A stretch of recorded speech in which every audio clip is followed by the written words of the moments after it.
What is it?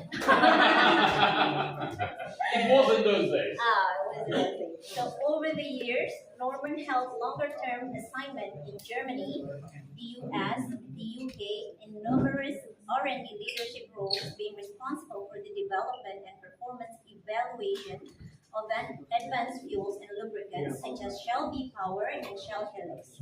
Shell V-Power is one of our fuels brand, and the Helix is one of our lubricants brand. So today, as head of Shell's brand operation and also the global general manager for the Shell Marathon, Norman is accountable for the best-in-class delivery of transformational change across major Shell brand programs, such as the Shell Marathon Efficiency Challenge. With his passion for engineering, innovation, and STEM education, he has been inspiring generation of bright young minds to innovate solutions for the future of low-carbon mobility and the energy transition. So that's a bit about Norman.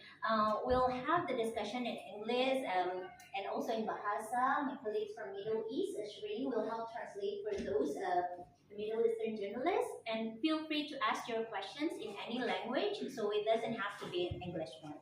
So I think, Norman, before we start, it is an exciting time in this regional event. So can you share a bit with us what is so special about the Shell Marathon program and what makes it interesting for the students?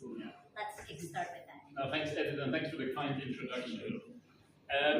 Well, the Shell Marathon program, as we know it today, is such a long-standing property that is really designed to inspire the young and great engineering and scientific minds to come up with ideas that will dominate and that will shape mobility tomorrow, especially low-carbon, highly efficient mobility.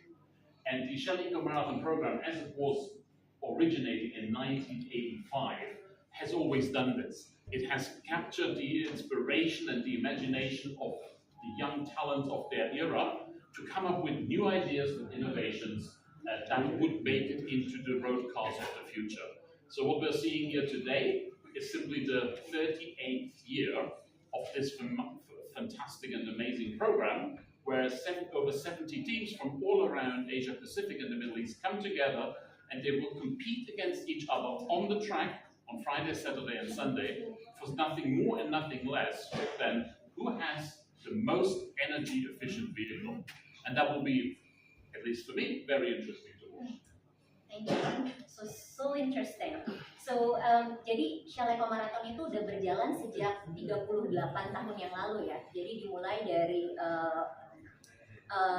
taruhan gitu antar dua peneliti Shell di tahun 1939 dan akhirnya menjadi kompetisi yang secara formal dilaksanakan pertama kalinya di Eropa di tahun 1985. Dan saat ini untuk acara regional event di Asia Pacific dan the Middle East, kita akan melihat performa dari lebih dari 70 tim di Asia Pasifik dan Timur Tengah yang akan berkompetisi di dua kategori urban concept dan prototype, dan kita akan melihat siapa yang bisa memecahkan rekor gitu kan dengan kendaraan yang paling efisien. So probably for the next time, I can invite the questions from the journalists. Yeah. Hello. Hello. What's the difference between the Shell Marathon that you held before in 2022 and in 2023 right now? What's the difference? What's the spatial? Yeah. First of all, if you have been here in 2022, it's much bigger. So we have 76 teams here on site, if I counted correctly. We have teams from 13 countries across Asia Pacific and the Middle East. And of course, you can tell from the side, it looks much nicer. It's much bigger, it's much more lively. And I have to say, and the technical inspection only just started, from what I've seen walking through the garages, it looks like some of the cars really moved on. Look much better than last year, much more slick, but we'll see if that translates to performance on the track. Okay, thank you so much. Jadi tadi pertanyaannya apa yang membedakan Shell Marathon tahun lalu di tahun 2022 dan sekarang di tahun 2023. Jadi Pak Norman mengatakan yang sekarang tentu saja lebih besar, kita saat ini memiliki 76 tim yang akan berpartisipasi dari 13 negara di Asia Pasifik dan Timur Tengah. Kemudian Pak Norman juga sudah melihat tadi di technical inspection, kendaraan-kendaraan yang ada itu terlihat lebih canggih gitu kan, modelnya lebih bagus, tapi kita akan lihat nanti apakah itu diterjemahkan dengan baik di sirkuit. Thank you. Yes, yeah. So when do we expect to, sorry, Maya from Gulf Times newspaper in Qatar, and so we were wondering about when do we expect to see one of the cars of the Eco-Maritime using the amount of fuel actually circulating on the streets? You're already seeing some on the streets, if I can say that. No. The cars that are built in the Shell Eco Marathon, of course, are student experimental cars. You will never see a car one-for-one on the road. They are not designed to be on the road. They don't have the safety features that you would need on the road. But what we are intending with the Eco Marathon, and what is also the outcome, is that technologies in the cars are being developed to be used somewhere later on the road and in road vehicles. So let me give you a couple of examples. Things like start-stop technology, for instance. So basically, you switch your engine off when you don't need it, because why would you run an engine that is not needed? In most mid-sized cars these days, you approach a traffic light, the car comes off. Start-stop technology was already used by Shell Eco Marathon students in the 80s, and now is part of every car. But it gets a little bit more sophisticated. So many universities use their car as a platform for technology they develop, and then they market this idea and the technology on. So things that are typically being developed and are being then taken into industry are, for instance, nowadays, software technologies. So how to charge and efficiently discharge a battery. There's a lot of efficiency in this. Teams have developed as sophisticated things like ball bearings, the bearings that the wheel spins on. Very, very highly efficient ball bearings that you can now buy in the catalog, for instance, of manufacturers. Fuel cells have been developed, composite materials, the body, that is not always carbon fiber. Teams have to play, for instance, with organic fiber and biodegradable resins. So these materials, all these technologies make it into our cars, and some of them, as I said, you can already find. The cars themselves are still student projects. Jadi tadi pertanyaannya, kapan kita bisa melihat mobil-mobil yang sekarang dibuat di Shell Eco Marathon itu akan ada di jalan raya?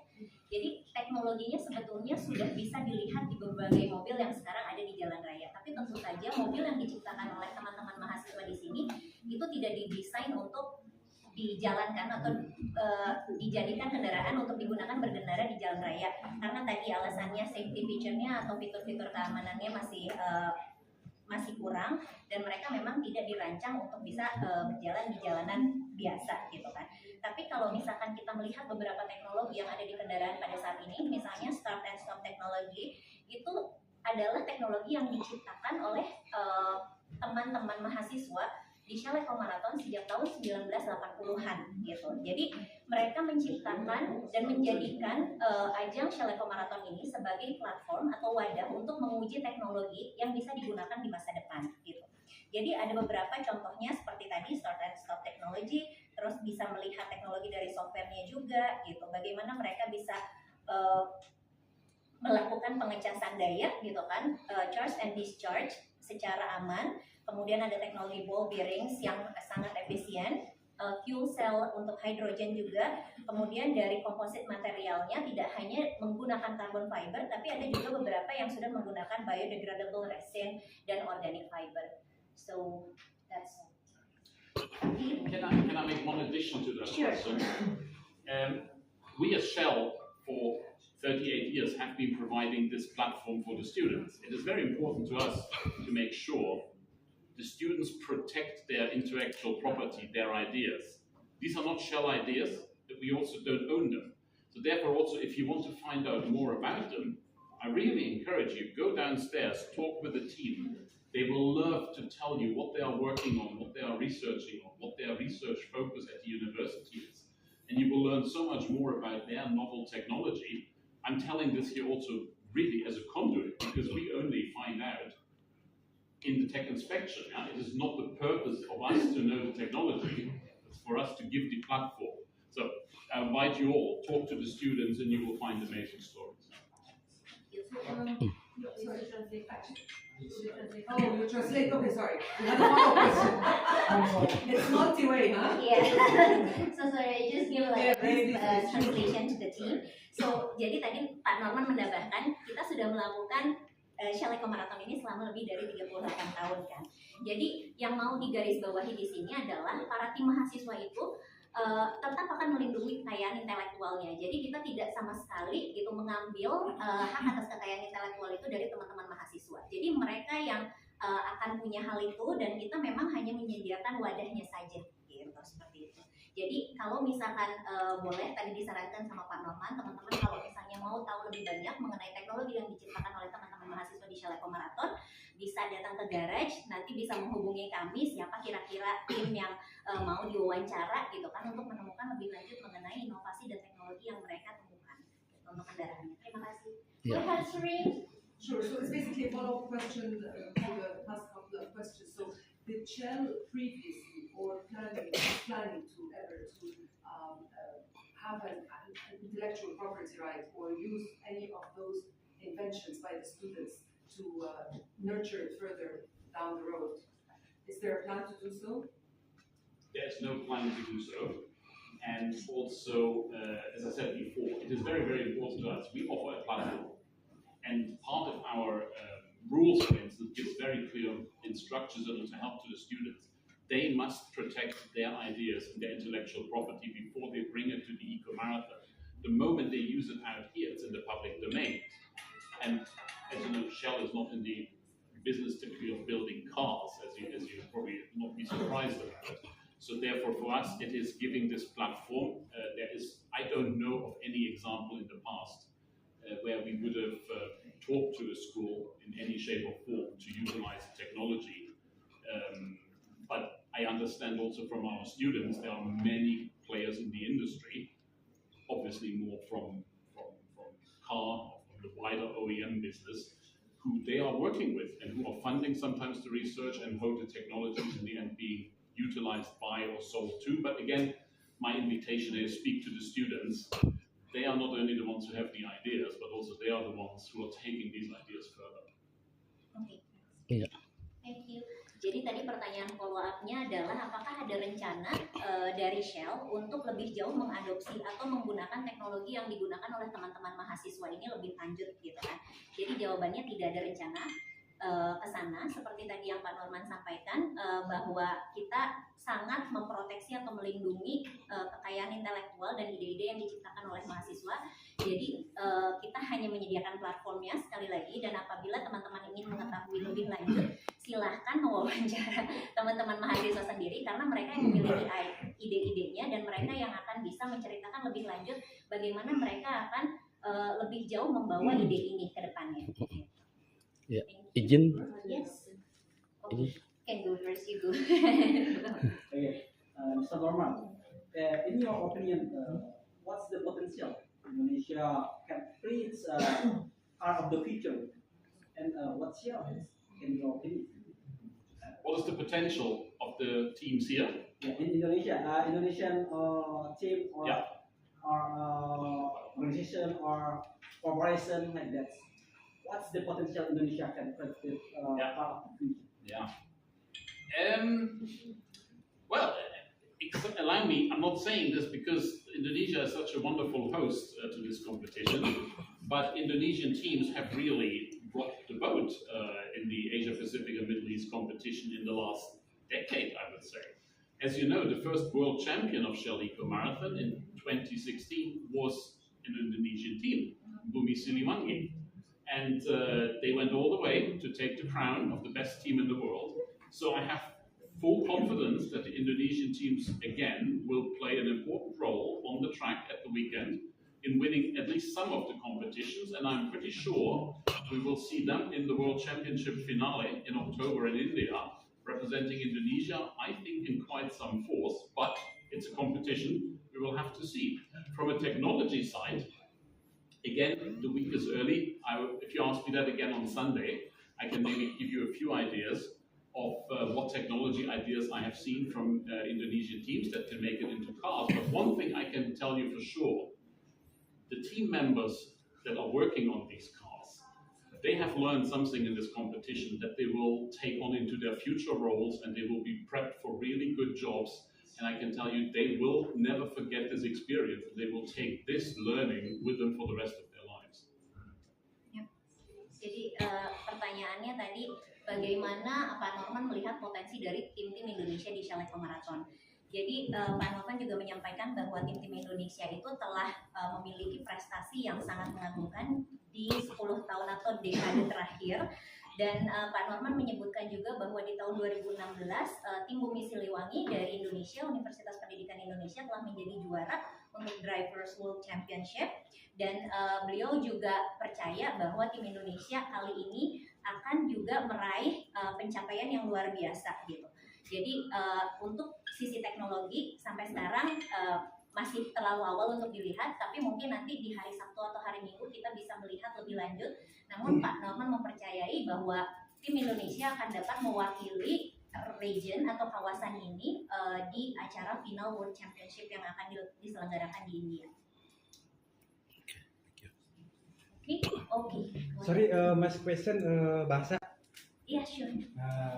Ada rencana nggak buat menyelenggarain Asia Marathon selanjutnya selain di Mandalika? Okay.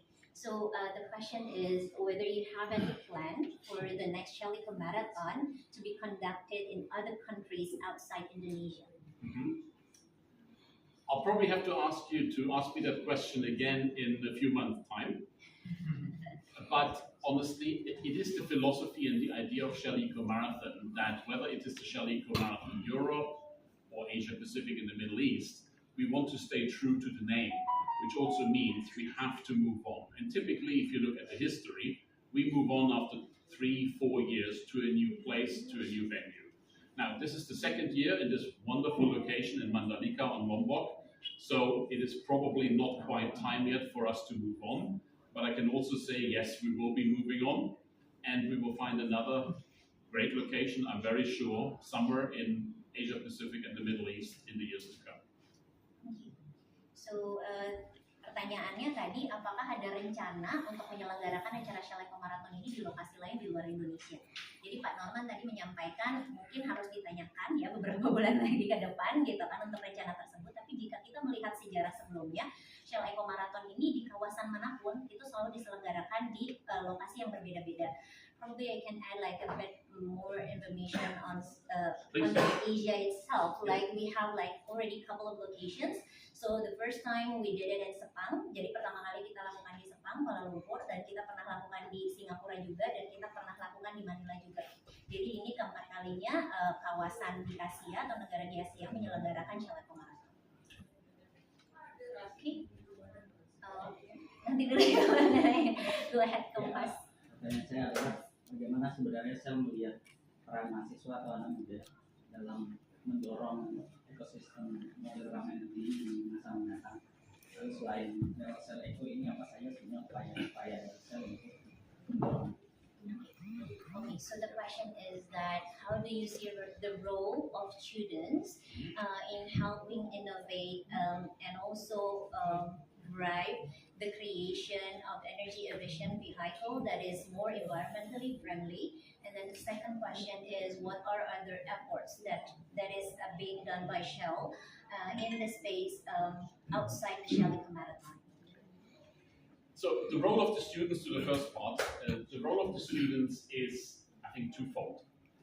The students in Shell Marathon have always, since 1985, trying to do two things: reduce energy use, so increase the efficiency of the cars, or use energies that are either low carbon or zero carbon in their nature. And both activities, reducing the energy consumption and using zero carbon, very sustainable renewable energies, will lead to ultimately decarbonized mobility. And these people downstairs are some of the brightest of their generation to achieve this. And that's why I think that effort is, as you know, Shell Eco Marathon, you have at the moment internal combustion engine, battery electric, and hydrogen. And between the two renewable energies, electricity and hydrogen, about 65% of teams are already competing in them. It is entirely their choice. And nonetheless, whatever energy you use, we believe in, you should use as little as possible in order to allow other things to be achieved with the other energy. On the second one, I have to refer you to Edith. She will be very happy to put you in touch with the real experts in Shell to talk about other initiatives of Shell. I'm a Shell Eco Marathon expert, and I cannot really tell you much more about other activities in Shell. So the question was, what is the role of students in driving the creation of energy efficient vehicle? So, and then the second one, what are other Shell initiatives other than Shell Eco Marathon that we're doing in the space? So for the second questions, I can say that from country to country, the initiatives will be different depending on the focus. So you can reach out later to Reza for the one or the initiatives in Indonesia.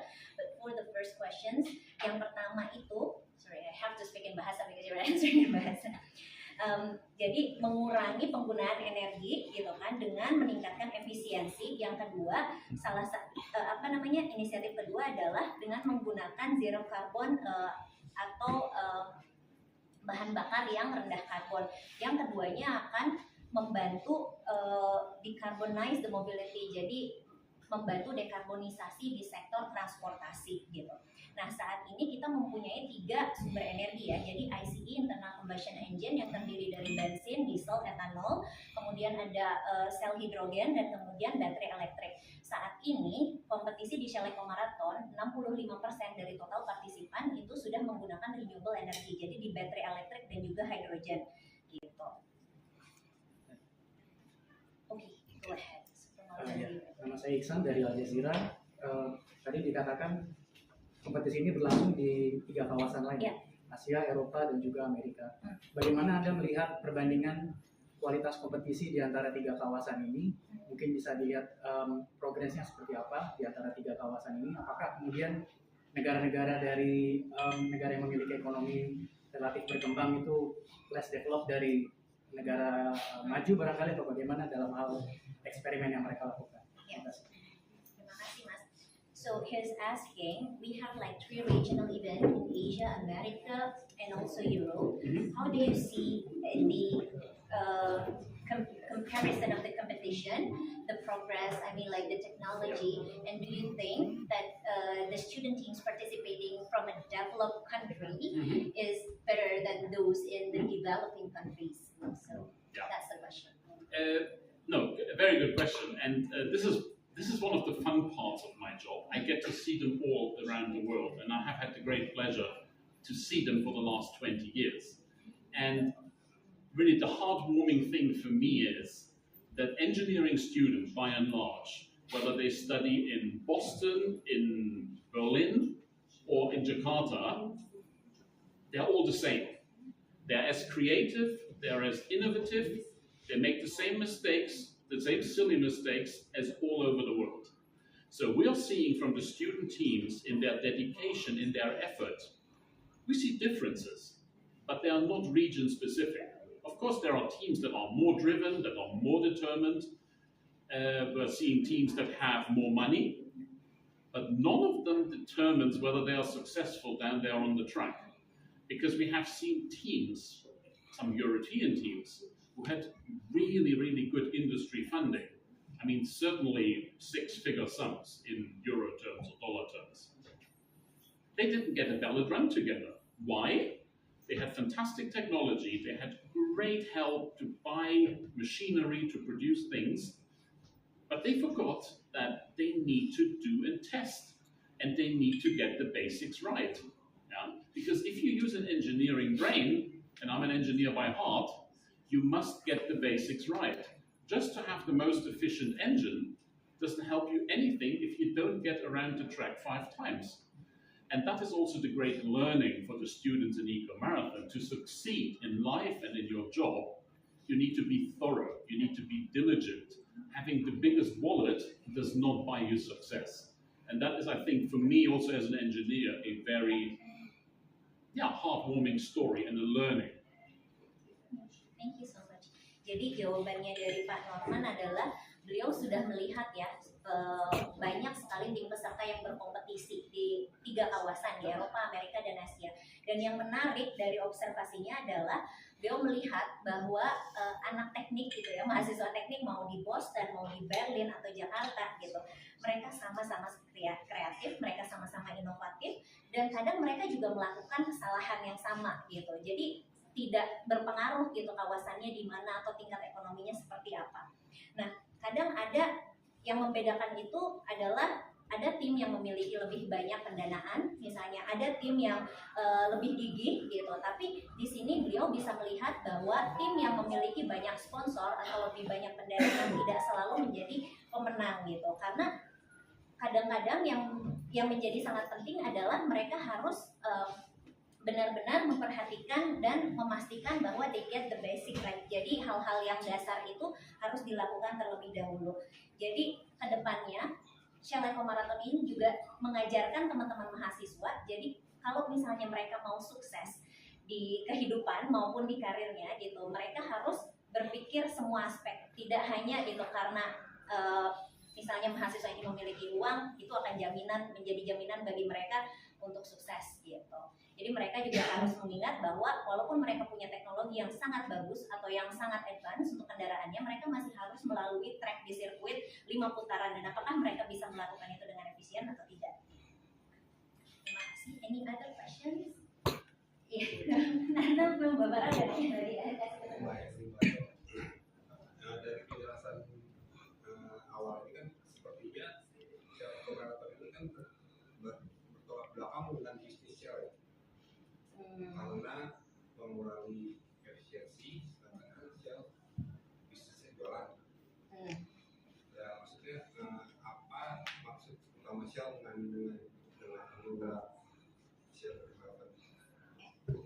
So the question is, what is Shell's main purpose with this Shell Eco Marathon program? Because somehow it's a bit contradictory. Because from our business perspective, we're actually selling fossil fuels. And what are we aiming with the Shell Eco Marathon? Yeah, that's a very good question, and it may look contradictory at the beginning. I don't think it is. If you look at our general corporate strategy of powering progress, giving energy to people for less CO2, I think it is fully in line with the corporate strategy. We want to provide energy, and we want to continue to provide energy to people who want to buy it, and we want to do it with less CO2. So getting the CO2 intensity of the energies down, and the efficient use, here in the case of mobility, up, and that's exactly in line with our powering progress strategy.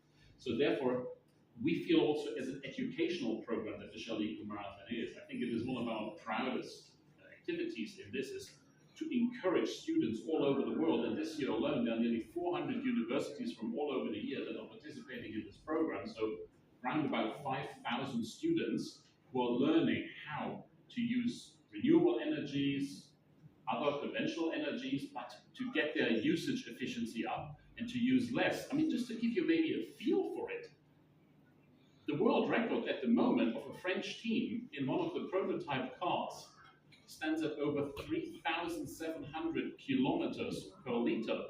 So that is about going from 1 liter of fuel from London to Rome and back. I don't know what is an Asian equivalent. I need to look up a good Asian equivalent.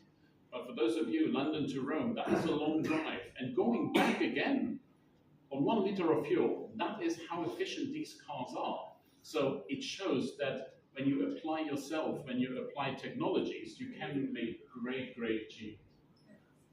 Thank you, Norman. Jadi tadi jawaban Pak Norman sebetulnya secara global ini sejalan dengan strategi kita powering progress gitu kan, dimana kita mau menyediakan energi untuk masyarakat dengan tingkat emisi yang lebih rendah gitu. Dan sebetulnya educational program atau program edukasi seperti Shell Eco Marathon ini justru mendorong gitu kan, mendorong mahasiswa atau generasi muda untuk membantu mencari solusi bagaimana sih kita bisa melakukan mobilitas gitu kan dengan lebih rendah emisi. Nah, saat ini kita kita sudah memiliki lebih dari di semua kawasan ya 400 universitas yang berpartisipasi dan lebih dari 5.000 mahasiswa juga atau anak sekolah ya, karena kan ini sebetulnya untuk high school dan universitas gitu.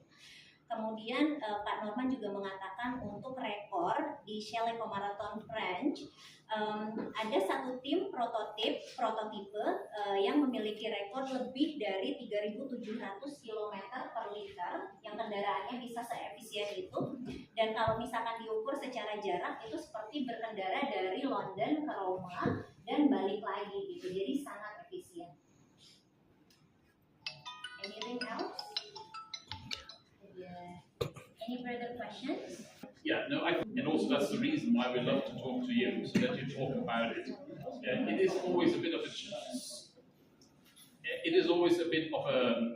challenge to plan for public attendance, because you need to provide a lot of facilities, you need to provide the catering, and all that costs money. And our first focus in Shell has to be that with the money we have to invest in this event, we can guarantee that the competition for the students is effective, is efficient, and that they have the best possible experience. And then we can always see what we can do in order to allow the public in. So we are in talks. We're talking. I spoke with my Indonesian colleague last night. So we're looking into it. We're trying to make it possible where and when it is possible. Thank you. Jadi jawabannya dari Pak Norman, beliau harus bertanya lagi ya, gitu, mendiskusikan lebih jauh dengan tim lokal di Indonesia, gitu, karena kalau misalkan kita mau membuka acara ini untuk publik dan masyarakat umum, banyak hal-hal yang perlu diperhatikan, karena kan kita tidak mungkin mengundang tamu tanpa persiapan yang cermat gitu ya. Jadi ada faktor biaya, and probably we can add about the safety aspect that we want to manage by having like a smaller group of people, dan mungkin kayak faktor keselamatan juga gitu. Jadi kita masih mendiskusikan kemungkinan acara ini dibuka untuk umum di tahun-tahun mendatang. Thank you. Okay. So all good. Okay, we have one. Yes, Yeah. so asking this question on behalf of from Andrea Foundation Qatar. So this year there are 2 teams participating Yes. from Qatar, and across the past years also there have been participation, significant participations from Qatar in addition to other countries from the Middle East. So this question is, what's your observation on the Qatari teams across the years, and if you've managed to have any observations for this year as well? I'm paraphrasing the answer from just a few minutes ago. Let's talk about this on Sunday again. It is the first time in many years that the Qatari teams are participating again. Obviously, we had a break with the COVID time anyway. But I love to see the Qatari teams back. It is wonderful. I saw them as they checked in, full of energy, cheering. And on Sunday, I can tell you how they have done, how they were prepared. And but what I remember from the past when we had them, I think they were always very well determined. They were always very committed. And so I look really forward to have more Middle Eastern representation in principle. The Saudi team is there, the Qatari team is there. So let's catch up later in this week to see how they are progressing.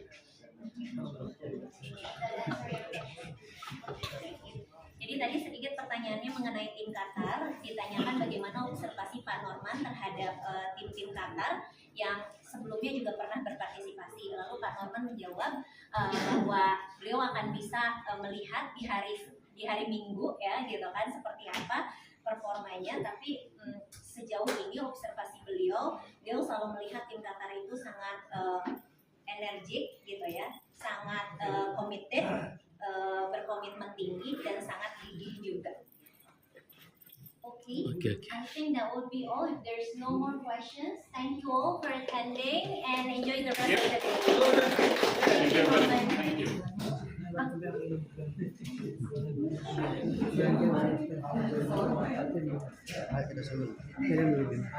Do you need some picture of them? Boleh foto ya? Ya, itu udah tunggu nih.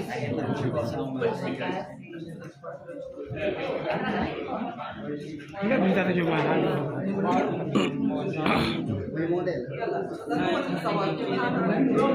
It is